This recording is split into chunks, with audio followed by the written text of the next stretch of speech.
आता थंबनेल वरून तुम्हाला समजलंच असेल की हे थालीपीठ कशाचे. होय, आज आपण कोहळ्यापासून थालीपीठ बनवणार आहोत आणि मिक्स पिठं वापरणार आहोत थालीपीठ बनवण्यासाठी. हे थालीपीठ खूपच मस्त खमंग आणि पौष्टिक आहेत, रुचकर आहेत. तर ही रेसिपी शेवटपर्यंत बघा. कोहळ्याचं जास्त करून हे कोहळ्याची भाजी करून खाल्ली जात नाही, पण तुम्ही जर एकदा हे थालीपीठ कोहळ्याचे करून खाल ना, तर तुम्ही नेहमी नेहमी हे थालीपीठ बनवाल, मुलांच्या टिफिनला द्याल. मुलांच्या टिफिनलाच काय, तर तुम्ही तुमच्या पतीच्या टिफिनला सुद्धा हे थालीपीठ द्याल. नक्कीच ही रेसिपी शेवटपर्यंत बघा. रेसिपी आवडली तर लाईक करा, शेअर करा आणि चॅनलला सबस्क्राईब करा. कोहळ्याचे खूप सारे फायदे आहेत, तर हे फायदे सुद्धा मी पुढे तुम्हाला व्हिडिओमध्ये सांगणार आहे.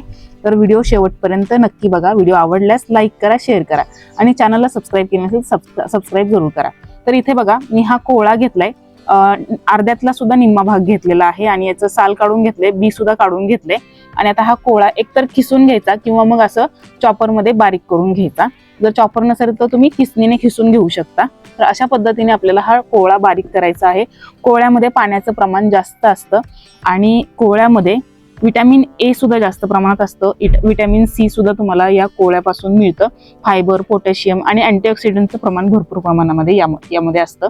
तर मी इथे पिठं घेतलेले आहेत. बाजरीचं पीठ घेतलंय 1 वाटी, 3 चमचे तांदळाचं पीठ, 3 ते 4 चमचे बेसन आणि अर्धी वाटी ज्वारीचं पीठ, 1 वाटी गव्हाचं पीठ घेतलंय. हे सगळे पिठं आपल्याला घ्यायचे आहेत. थोडंसं बाजरीचं पीठ अजून टाकलेले मी 2 चमचे एवढं. हे पिठं आपल्याला मिक्स करून घ्यायचे चांगले. आणि हा कोहळा जो आहे ना, हा पचनासाठी सुद्धा मदत करतो बरं काय.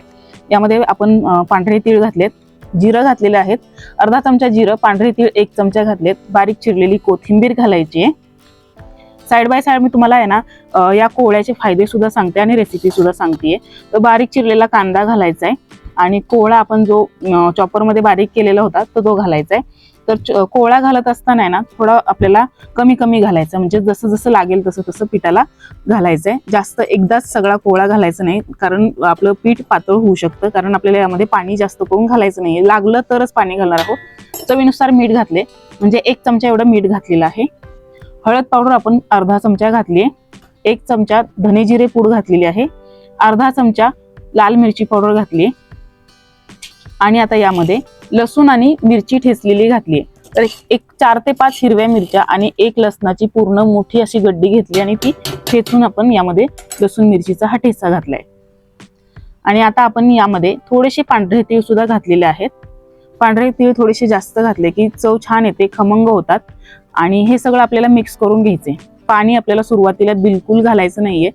सुरुवातीला आपल्याला हे मिक्स करून घ्यायचंय आणि उरलेला कोहळा जो आहे किसलेला तो सुद्धा घालायचा आहे. आणि पुन्हा आपल्याला आहे ना, जर लागलं तरच पाणी घालायचं. मी अगदी 2 चमचे एवढं पाणी घातलं होतं आणि हे पीठ चांगलं मळून घेतलंय. तर या कोहळ्याचे आणखी फायदे सुद्धा तुम्हाला सांगणार आहे. तर ते वजन नियंत्रणात आणण्यास सुद्धा आपल्याला या कोहळ्याचे फायदा होऊ शकतो.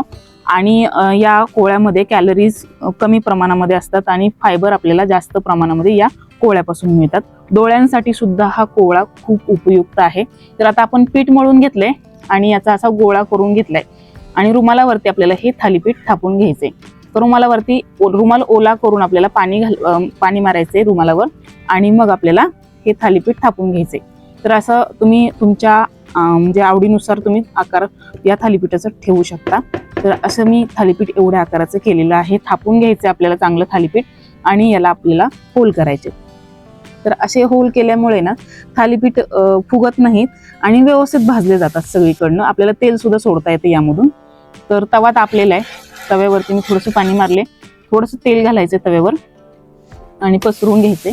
थालीपीठ आपल्याला अलगद असं तव्यावरती टाकायचे. मी एका हाताने टाकले कारण एका हातामध्ये माझा मोबाईल आहे, व्हिडिओ करते म्हणून. दोन्ही हाताने तुम्ही हे थालीपीठ तव्यावर टाकू शकता. आणि थालीपीठ टाकलं की थोडंसं पाणी लावून घ्यायचं, म्हणजे थालीपीठ वरतून सुकत नाही आणि मग त्याला चिरा पडत नाही. आणि रुमाल आहे ना, आपल्याला पाण्यामध्ये प्रत्येक थालीपीठाला भिजवून घ्यायचं आहे, म्हणजे थालीपीठ दुसरं जे थालीपीठ असतं ते चिकटून राहत नाही, रुमालाला अलगद निघतं. तर ह्या थालीपीठाला आपण तेल सोडून हे थालीपीठ पलटी केलेलं आहे, तुम्ही बघू शकताय.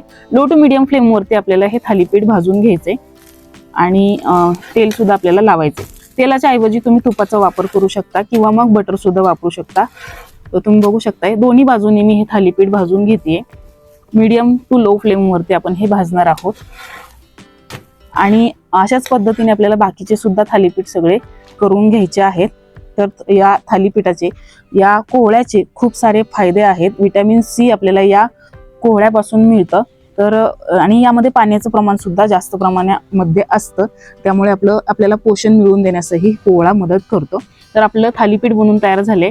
चटणी सुद्धा बनवून तयार झाली. चटणी बरोबर सुद्धा सर्व करू शकता, दह्याबरोबर सर्व करू शकता, किंवा मग तुम्ही चहा बरोबर सुद्धा हे थालीपीठ खाऊ शकता, लोण्याबरोबर खाऊ शकता. मग काय, एवढे सगळे औषधी गुणधर्म असलेला हा कोहळा पावसाळ्याच्या दिवसांमध्ये अगदी सहजपणे उपलब्ध असतो. तर तुम्ही सुद्धा नक्की या कोहळ्यापासून हे थालीपीठ नक्की बनवून पहा. आणि चॅनलला सबस्क्राईब केलं नसेल सबस्क्राईब करा. व्हिडिओ तुम्हाला आवडला असेल तर लाईक जरूर करा. चला तर मग भेटूया नेक्स्ट रेसिपीमध्ये. तोपर्यंत धन्यवाद.